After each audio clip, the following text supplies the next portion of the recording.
이쁜이는 뒤를 돌아봅니다. 오버. 코마가타는 잠에서 깨어보니 자신이 낯선 공간에 있다는 걸 알게 됩니다.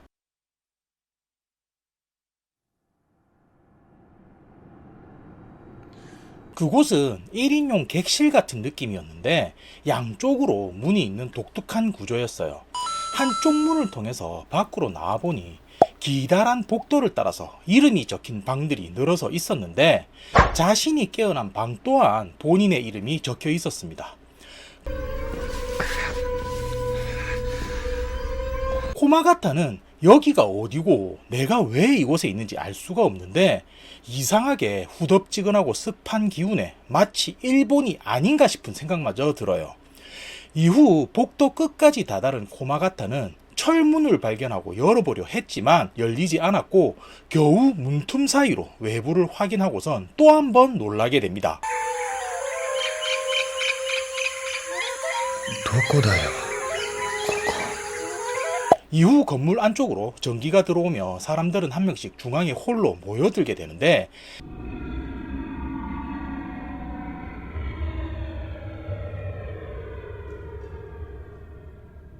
나타난 사람은 7명이었고 모두들 하나같이 자신이 왜 여기 있는 건지 알 수 없고 기억도 나지 않는다고 이야기를 해요. 자, 여기서 각자 등장인물들의 소개가 나오는데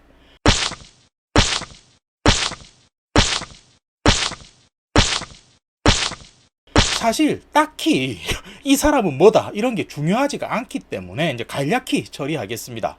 분명한 건 사연이 엮이지 않은 사람들이 알 수 없는 장소에 와 있다는 거였는데 일단 후덥지근한 날씨부터가 설명하기가 힘들지만 그나마 내부 시설은 현대식이란 게 다행인 거죠. 보시면 이들이 머무는 공간은 팔각형 모양의 하단부가 잘려나간 듯한 모습인데 가운데 홀에는 아르마딜로 동상이 있고 아래쪽 철문을 기준으로 8개의 방이 방사형으로 펼쳐져 있는 구조였어요. 자, 여기서 눈치가 빠르신 분들은 이런 생각을 하셨을 겁니다. 사람이 7명이라고 하지 않았나? 근데 왜 방이 8개지? 네, 맞아요.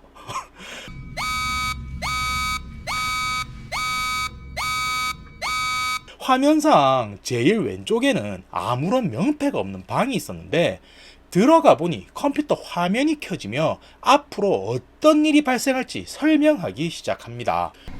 これから殺人事件が次々に起こる予定である。殺されるのはもちろん君たちだ。 우선 이곳의 명칭은 여름저택이었는데 앞으로 7명은 차례로 죽어나갈 거고 모두 죽기 전에 범인을 맞추면 상금을 얻어 나갈 거라고 설명을 해요. 룰 자체는 간단하죠. 다만 아무도 이런 게임을 응하지 않았고 거부할 수도 없다는 게 문제인 거죠. 그리고 또 하나 새로운 사실을 알게 되는데 이렇게 운 나쁜 사람들이 또 있었어요. 아까 이곳 명칭이 여름저택이라고 했는데 겨울저택이란 곳도 존재하며 그곳 역시 7명의 사람들이 모여 있다는 이야기를 듣게 됩니다.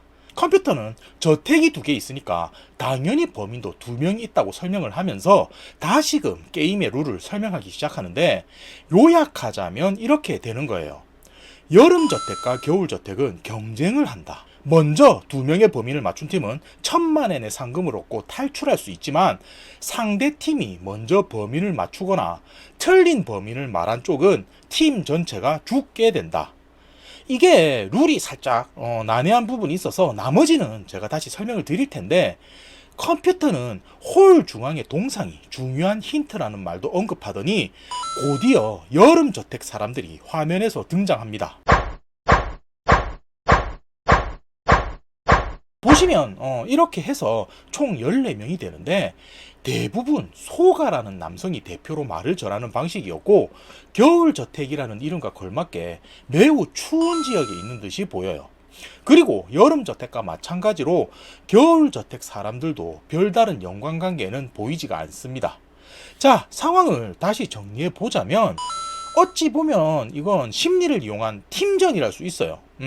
양쪽에서 살인이 발생하고 각각의 범인 2명을 한쪽에서 맞춰야 한다면 서로 통신을 통해 힌트라든지 누가 죽었는지 어떻게 죽었는지 정보를 교류해야 하는 거죠. 근데 정보를 너무 잘 줘서 상대가 먼저 범인을 맞추면 반대쪽은 모두 죽게 되는 거고, 반대로 상대가 주는 정보를 믿고 범인을 잘못 추측해도 그 때문에 죽을 수가 있는 거죠.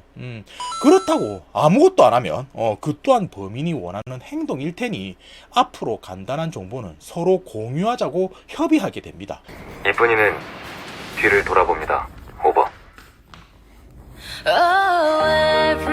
그렇게 통신이 마무리되고 여름저택의 사람들 또한 각자의 방으로 흩어지는데, 그날 저녁 요시와라가 처음으로 죽어 발견이 됩니다.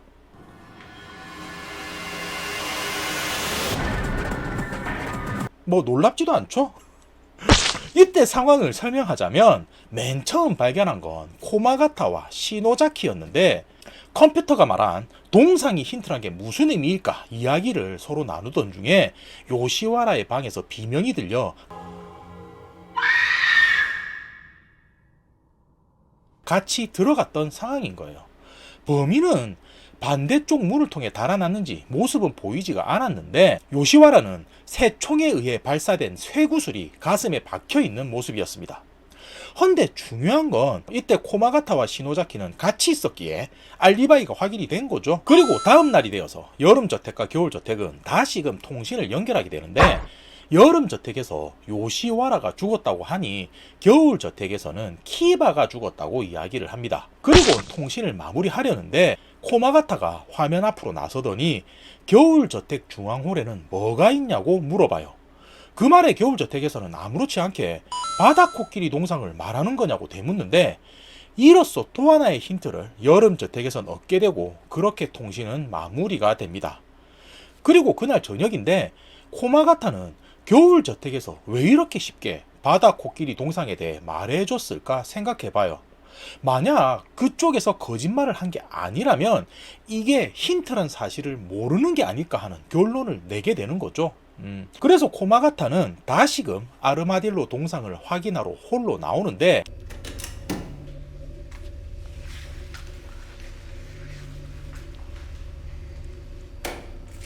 篠崎 그때 시노자키가 이다의 방에서 나오는 걸 보게 됩니다. 헌데 코마가타를 발견한 시노자키는 이다가 죽어 있다고 말을 해요.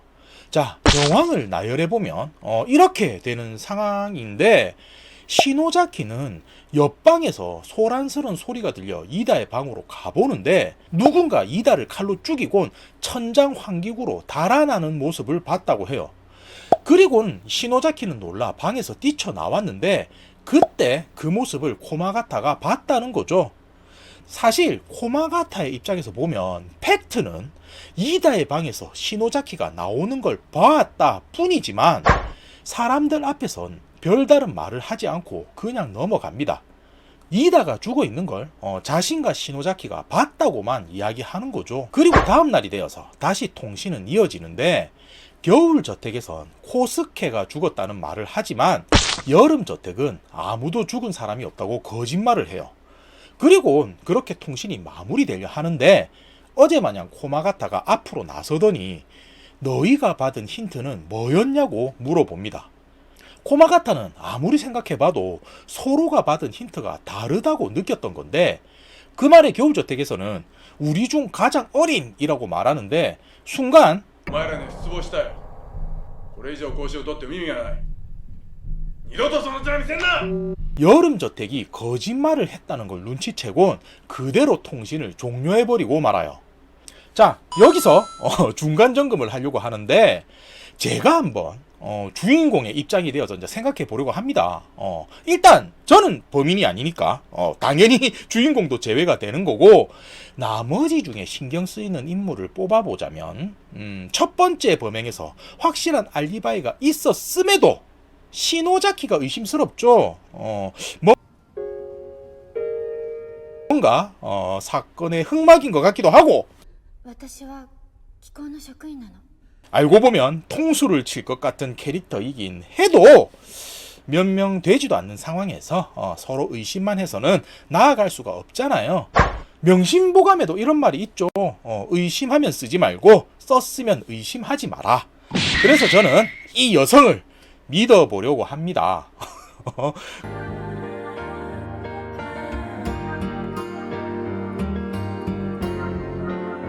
그럼 아까 시노자키가 뭐라고 했죠? 천장 환기구로 범인이 달아났다고 했죠? 자, 그래서 직접 환기구 위로 올라가 볼 텐데, 뭐 물론 제가 올라가는 건 아니고요. 코마가타가 올라가 볼 거예요.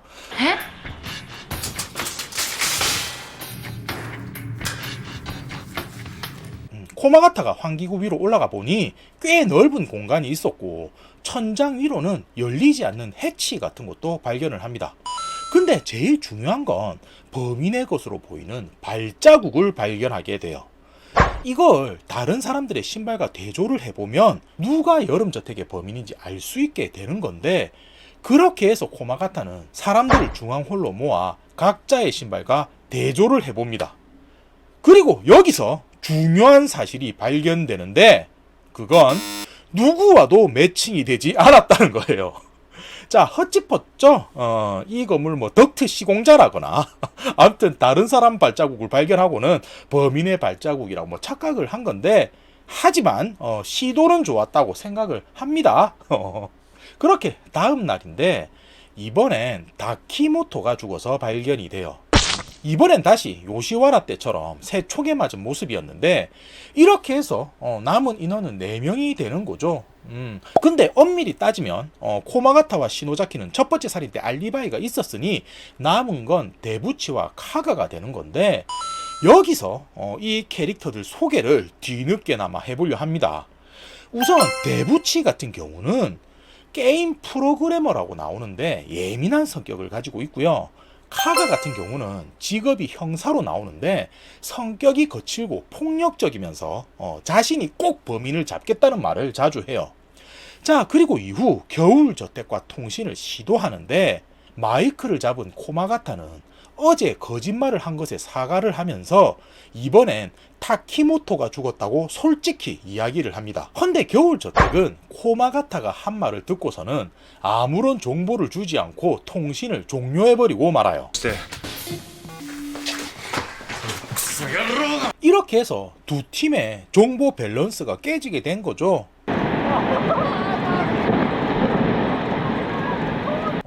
이에 카가는 극대노하며 떠나고, 데부치 또한 컴퓨터실을 나가버리는데,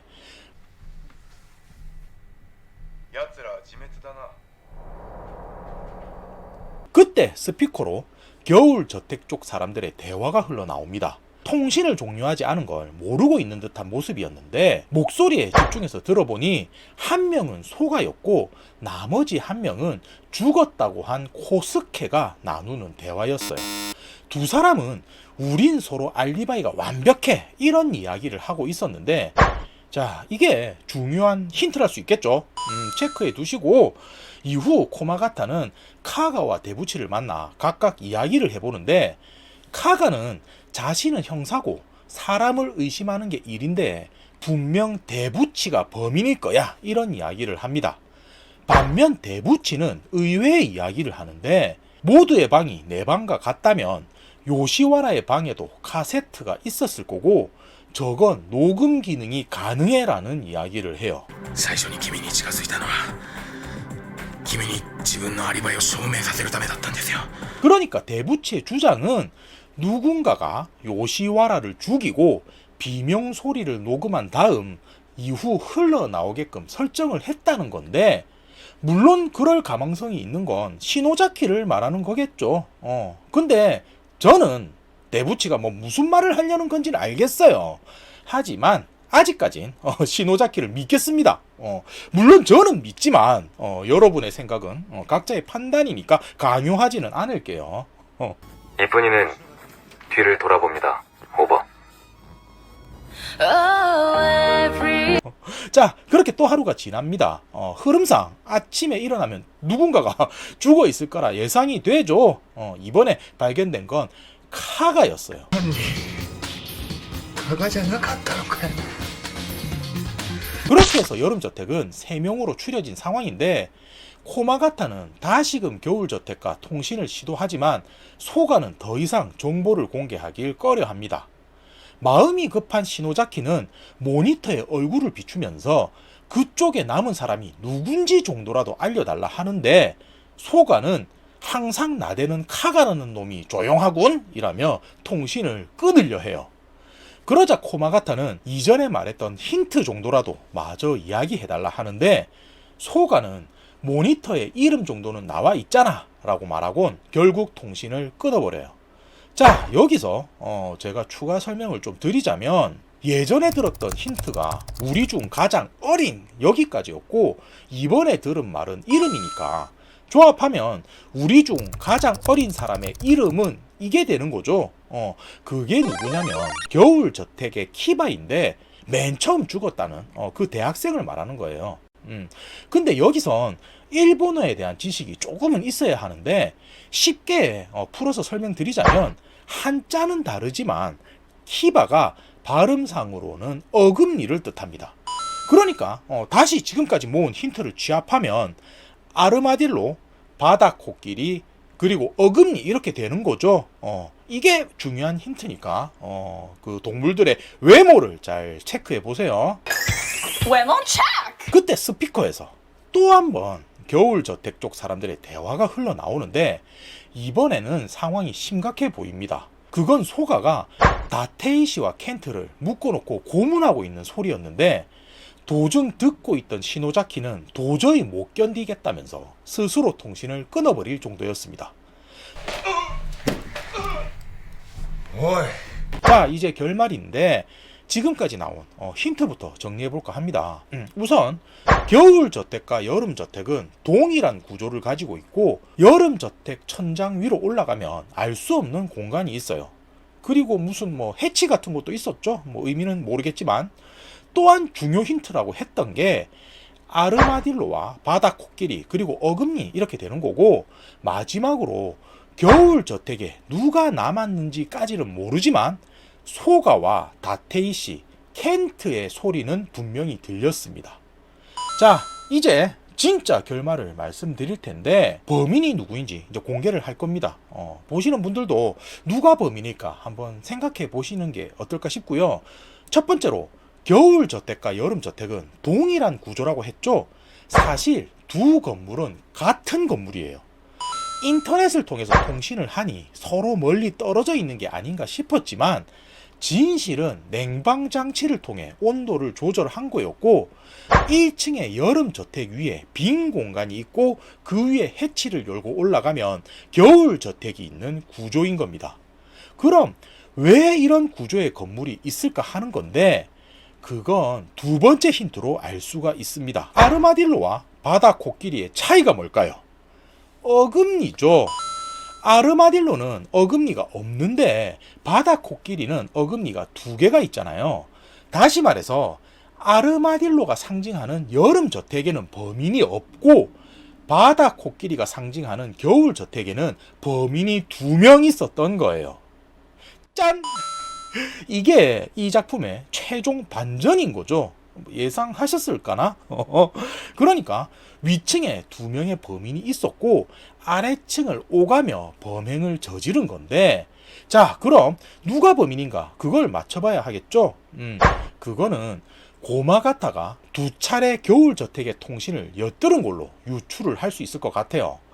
그때 알 수 있었던 건 우선 소가와 고스케는 알리바이가 있다는 거죠. 그리고 다테이시와 켄트는 고문을 받았다는 건데 마지막에 들려온 음성으로 봐서는 코스케의 목소리가 없었으니 그 전에 범인에게 살해당했다고 볼 수도 있겠죠. 그 외 목소리가 없었던 사람들도 마찬가지고요.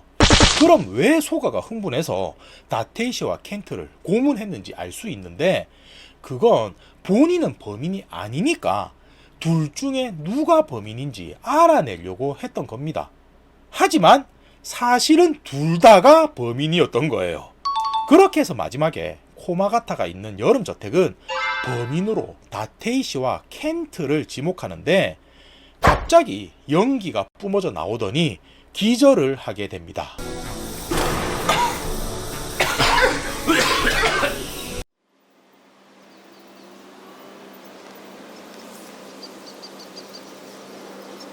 코마가타는 길에서 깨어나는데 아무런 기억을 하지 못해요. 그냥 곁에는 돈이 든 가방이 있을 뿐인데 뭔지는 기억이 안 나지만 돈은 손에 있고 어찌 보면 해피엔딩이라고 할 수 있죠. 뭐 5년 버튼 같은 그런 느낌인데, 이후에 코마가타는 공원에서 우연히 시노자키를 만나게 되는데,